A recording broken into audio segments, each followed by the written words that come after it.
Praise lord, પ્રભુનો પુષ્કળ આભાર. પરમેશ્વરના સત્ય વચનોને શીખીએ. જ્યારે સત્યને વચનને પ્રગટ કરીએ છીએ ત્યારે આજે બાબતોને સમજવાની બહુ જરૂરી છે.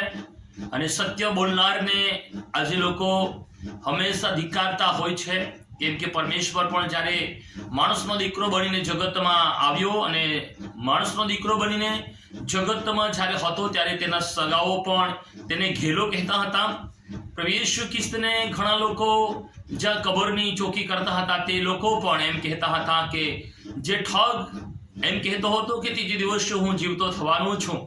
અને તે જ રીતે આજે પરમેશ્વર ત્રીજે દિવસે જીવતો થયો અને તે સત્ય કહેતો પણ આજે ઘણા માનતા ન હતા. આજે પણ છેલ્લા દિવસોમાં આ જ પરિસ્થિતિ છે કે પ્રભુને જેમ લોકો ધિક્કાર કરતા તેમ સત્ય બોલે છે, સત્ય પર ચાલે છે, સત્ય લોકોને શિખામણ આપે છે. તેઓને ઠગ બી કહેશે અને ઘેલો બી કહેશે, પણ હંમેશા આજે સત્ય બોલનારનું વિજય છે. બોલીએ હાલેલુયા.